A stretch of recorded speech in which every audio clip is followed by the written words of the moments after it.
Paper 4. God's Relation to the Universe. The Universal Father has an eternal purpose pertaining to the material, intellectual, and spiritual phenomena of the universe of universes, which He is executing throughout all time. God created the universes of His own free and sovereign will, and He created them in accordance with His all-wise and eternal purpose. It is doubtful whether anyone except the paradise deities and their highest associates really knows very much about the eternal purpose of God. Even the exalted citizens of paradise hold very diverse opinions about the nature of the eternal purposes of the deities. It is easy to deduce that the purpose in creating the perfect central universe of Havona was purely the satisfaction of the divine nature. Havona may serve as the pattern creation for all other universes and as the finishing school for the pilgrims of time on their way to paradise. However, such a supernal creation must exist primarily for the pleasure and satisfaction of the perfect and infinite creators. The amazing plan for perfecting evolutionary mortals, and, after their attainment of paradise and the core of the finality, providing further training for some undisclosed future work, does seem to be, at present, one of the chief concerns of the 7 super-universes and their many subdivisions. But this ascension scheme for spiritualizing and training the mortals of time and space is by no means the exclusive occupation of the universe intelligences. There are indeed many other fascinating pursuits which occupy the time and enlist the energies of the celestial hosts. 1. The universe attitude of the Father. For ages the inhabitants of Urantia have misunderstood the providence of God. There is a providence of divine outworking on your world, but it is not the childish, arbitrary, and material ministry many mortals have conceived it to be. The providence of God consists in the interlocking activities of the celestial beings and the divine spirits who, in accordance with cosmic law, unceasingly labor for the honor of God and for the spiritual advancement of His universe children. Can you not advance in your concept of God's dealing with man to that level where you recognize that the watchword of the universe is progress? Through long ages, the human race has struggled to reach its present position. Throughout all these millenniums, Providence has been working out the plan of progressive evolution. The two thoughts are not opposed in practice, only in man's mistaken concepts. Divine Providence is never arrayed in opposition to true human progress, either temporal or spiritual. Providence is always consistent with the unchanging and perfect nature of the Supreme Lawgiver. God is faithful, and all His commandments are just. His faithfulness is established in the very skies. Forever, O Lord, your word is settled in heaven. Your faithfulness is to all generations. You have established the earth, and it abides. He is a faithful Creator. There is no limitation of the forces and personalities which the Father may use to uphold His purpose and sustain His creatures. The eternal God is our refuge, and underneath are the everlasting arms. He who dwells in the secret place of the Most High shall abide under the shadow of the Almighty. Behold, He who keeps us shall neither slumber nor sleep. We know that all things work together for good to those who love God. For the eyes of the Lord are over the righteous, and His ears are open to their prayers. God upholds all things by the word of His power. And when new worlds are born, He sends forth His sons, and they are created. God not only creates, but He preserves them all. God constantly upholds all things material and all beings spiritual. The universes are eternally stable. There is stability in the midst of apparent instability. There is an underlying order and security in the midst of the energy upheavals and the physical cataclysms of the starry realms. The Universal Father has not withdrawn from the management of the universes. He is not an inactive deity. If God should retire as the present upholder of all creation, there would immediately occur a universal collapse. Except for God, there would be no such thing as reality. At this very moment, as during the remote ages of the past and in the eternal future, God continues to uphold. The divine reach extends around the circle of eternity. The universe is not wound up like a clock to run just so long and then cease to function. All things are constantly being renewed. The Father unceasingly pours forth energy, light, and life. The work of God is literal as well as spiritual. He stretches out the north over the empty space and hangs the earth upon nothing. A being of my order is able to discover ultimate harmony and to detect far-reaching and profound coordination in the routine affairs of universe administration. Much that seems disjointed and haphazard to the mortal mind appears orderly and constructive to my understanding. But there is very much going on in the universes that I do not fully comprehend. I have long been a student of, and am more or less conversant with, the recognized forces, energies, minds, morontias, spirits, and personalities of the local universes and the superuniverses. I have a general understanding of how these agencies and personalities operate, and I am intimately familiar with the workings of the accredited spirit intelligences of the grand universe.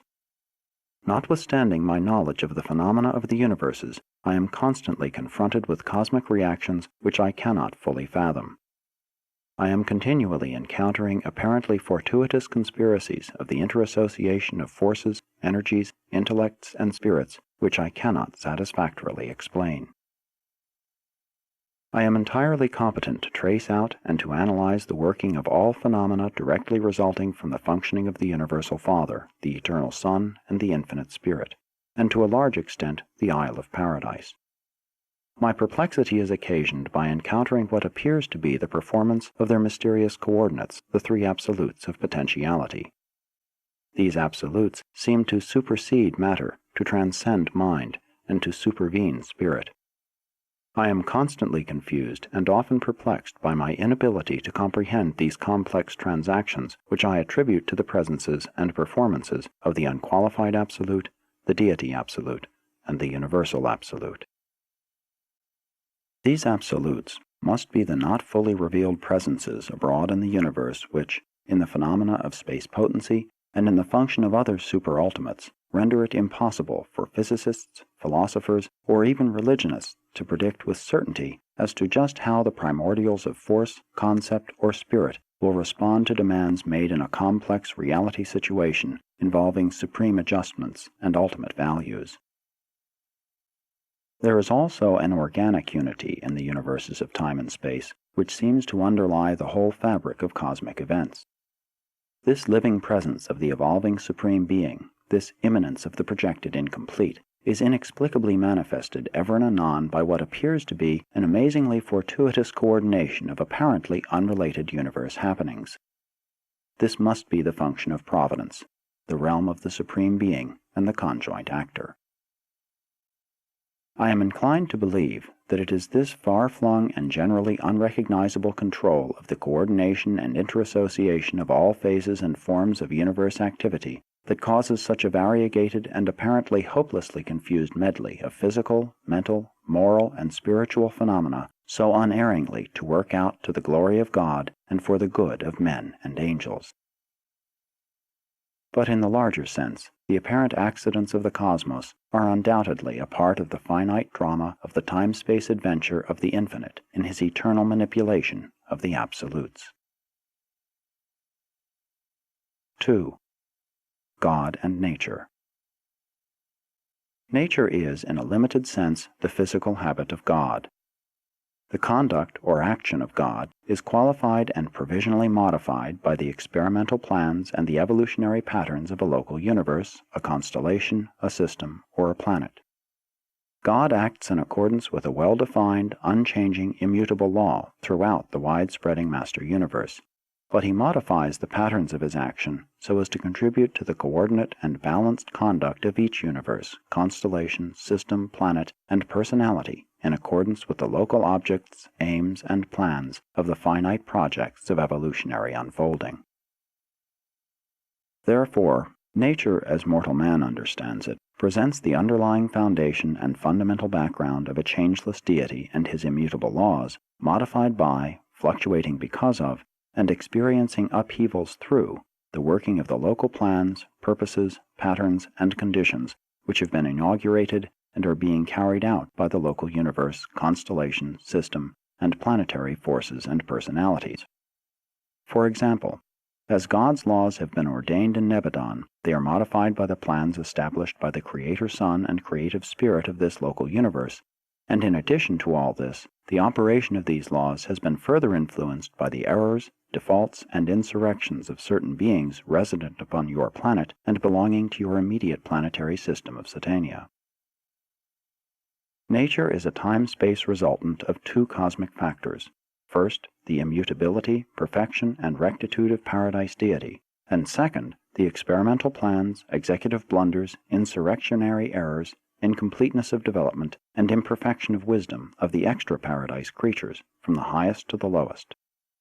Nature, therefore, carries a uniform, unchanging, majestic, and marvelous thread of perfection from the circle of eternity, but in each universe, on each planet, and in each individual life, this nature is modified, qualified, and perchance marred by the acts, the mistakes, and the disloyalties of the creatures of the evolutionary systems and universes, and therefore must nature ever be of a changing mood, whimsical withal, though stable underneath, and varied in accordance with the operating procedures of a local universe.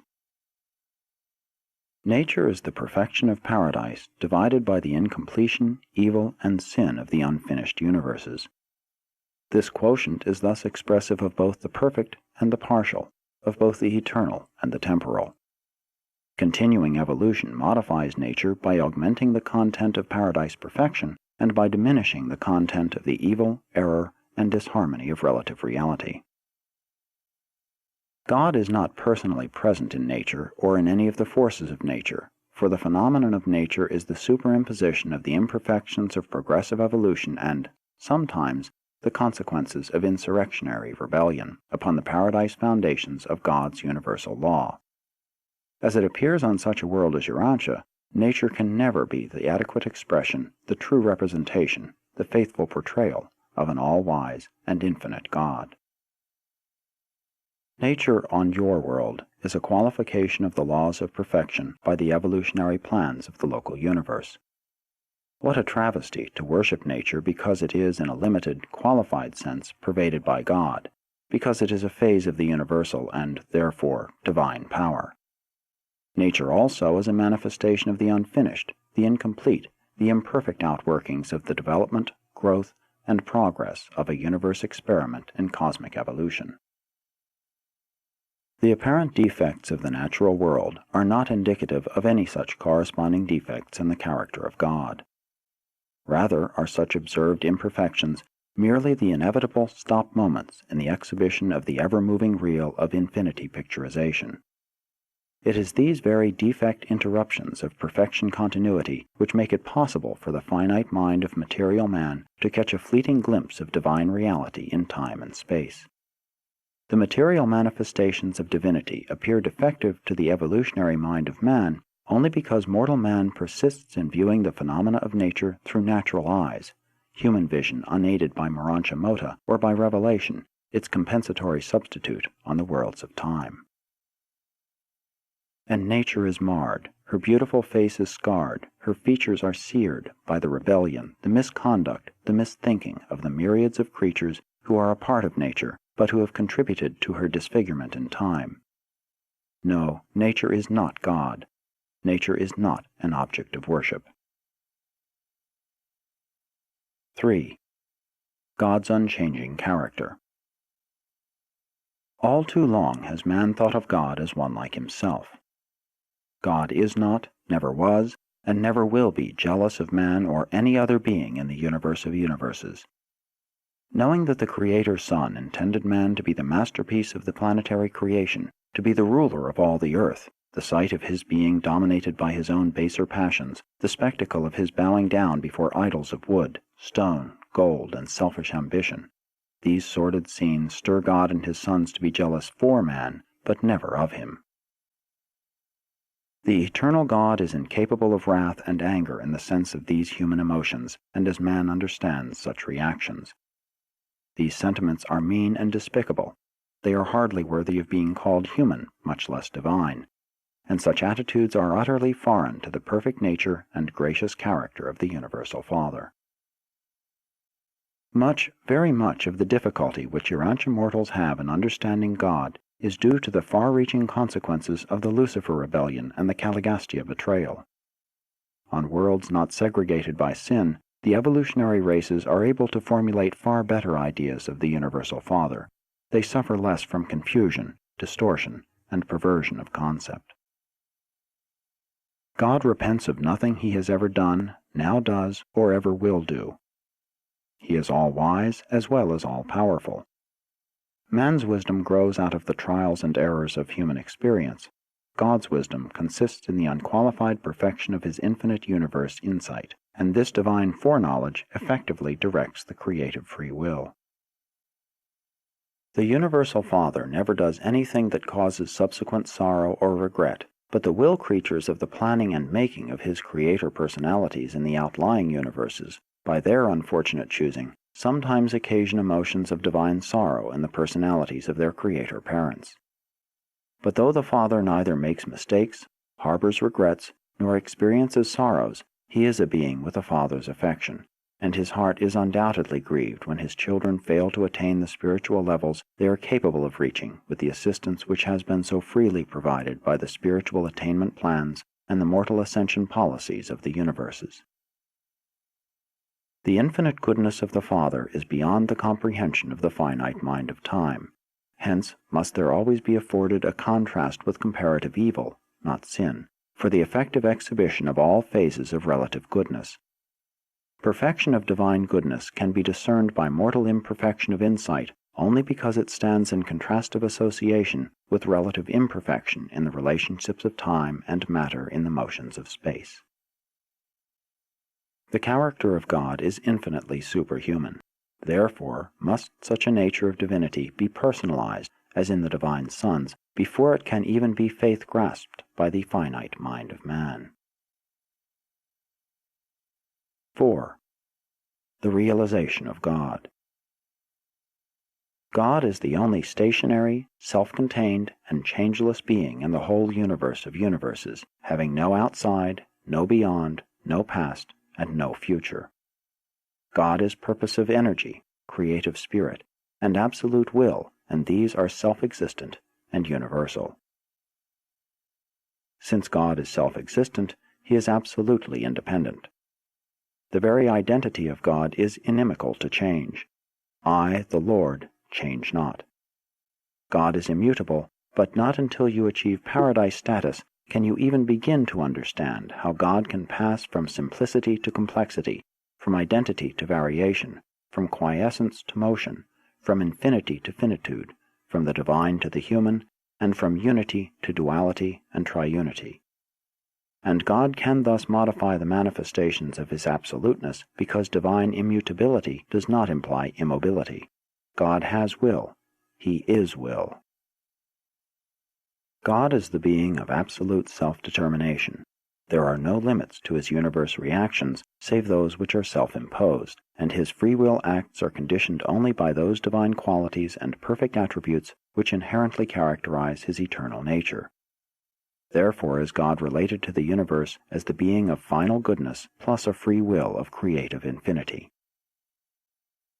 The Father Absolute is the creator of the central and perfect universe and the father of all other creators. Personality, goodness, and numerous other characteristics God shares with man and other beings, but infinity of will is his alone. God is limited in his creative acts only by the sentiments of his eternal nature and by the dictates of his infinite wisdom. God personally chooses only that which is infinitely perfect, hence the supernal perfection of the central universe. And while the Creator sons fully share his divinity, even phases of his absoluteness, they are not altogether limited by that finality of wisdom which directs the Father's infinity of will. Hence, in the Michael order of sonship, creative free will becomes even more active, wholly divine, and well-nigh ultimate, if not absolute. The Father is infinite and eternal, but to deny the possibility of his volitional self-limitation amounts to a denial of this very concept of his volitional absoluteness. God's absoluteness pervades all 7 levels of universe reality. and the whole of this absolute nature is subject to the relationship of the Creator to his universe-creature family. Precision may characterize Trinitarian justice in the universe of universes, but in all his vast family relationship with the creatures of time, the God of universes is governed by divine sentiment. First and last, eternally, the infinite God is a Father. Of all the possible titles by which he might appropriately be known, I have been instructed to portray the God of all creation as the Universal Father. In God the Father, free will performances are not ruled by power, nor are they guided by intellect alone. The divine personality is defined as consisting in spirit and manifesting himself to the universes as love. Therefore, in all his personal relations with the creature personalities of the universes, the first source and center is always and consistently a loving Father. God is a Father in the highest sense of the term. He is eternally motivated by the perfect idealism of divine love, and that tender nature finds its strongest expression and greatest satisfaction in loving and being loved. In science, God is the first cause. In religion, the universal and loving Father. In philosophy, the one being who exists by himself, not dependent on any other being for existence, but beneficently conferring reality of existence on all things and upon all other beings.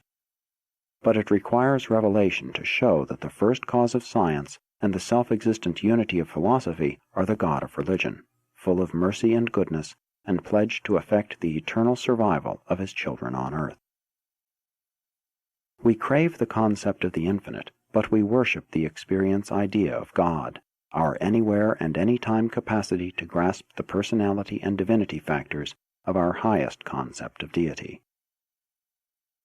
The consciousness of a victorious human life on earth is born of that creature faith which dares to challenge each recurring episode of existence when confronted with the awful spectacle of human limitations by the unfailing declaration, "Even if I cannot do this, there lives in me one who can and will do it, a part of the Father Absolute of the universe of universes."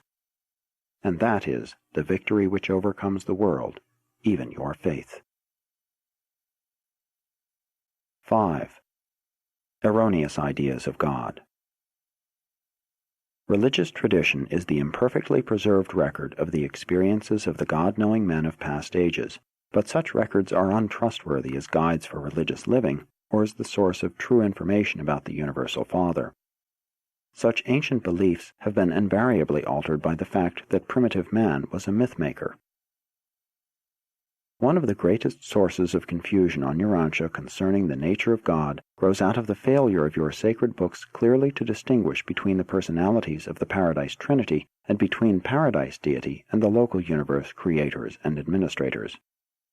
During the past dispensations of partial understanding, your priests and prophets failed clearly to differentiate between planetary princes, system sovereigns, constellation fathers, creator sons, super-universe rulers, the Supreme Being, and the Universal Father. Many of the messages of subordinate personalities such as life carriers and various orders of angels have been in your records presented as coming from God himself. Urantian religious thought still confuses the associate personalities of deity with the Universal Father himself, so that all are included under one appellation. The people of Urantia continue to suffer from the influence of primitive concepts of God. The gods who go on a rampage in the storm, who shake the earth in their wrath and strike down men in their anger, who inflict their judgments of displeasure in times of famine and flood, these are the gods of primitive religion. They are not the gods who live and rule the universes. Such concepts are a relic of the times when men supposed that the universe was under the guidance and domination of the whims of such imaginary gods. But mortal man is beginning to realize that he lives in a realm of comparative law and order as far as concerns the administrative policies and conduct of the supreme creators and the supreme controllers. The barbarous idea of appeasing an angry God, of propitiating an offended Lord, of winning the favor of deity through sacrifices and penance, and even by the shedding of blood, represents a religion wholly puerile and primitive, a philosophy unworthy of an enlightened age of science and truth. Such beliefs are utterly repulsive to the celestial beings and the divine rulers who serve and reign in the universes. It is an affront to God to believe, hold, or teach that innocent blood must be shed in order to win his favor or to divert the fictitious divine wrath. The Hebrews believed that without the shedding of blood there could be no remission of sin.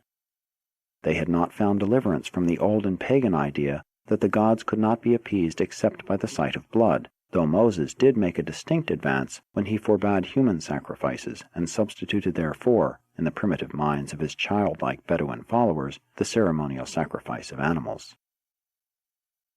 The bestowal of a paradise sun on your world was inherent in the situation of closing a planetary age. It was inescapable, and it was not made necessary for the purpose of winning the favor of God. This bestowal also happened to be the final personal act of a creator son in the long adventure of earning the experiential sovereignty of his universe. What a travesty upon the infinite character of God, this teaching that his fatherly heart, in all its austere coldness and hardness, was so untouched by the misfortunes and sorrows of his creatures that his tender mercies were not forthcoming until he saw his blameless son bleeding and dying upon the cross of Calvary.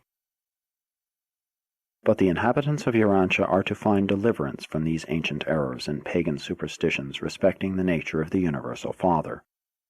The revelation of the truth about God is appearing, and the human race is destined to know the universal Father in all that beauty of character and loveliness of attributes so magnificently portrayed by the Creator Son who sojourned on Urantia as the Son of Man and the Son of God. Presented by a Divine Counselor of Uversa.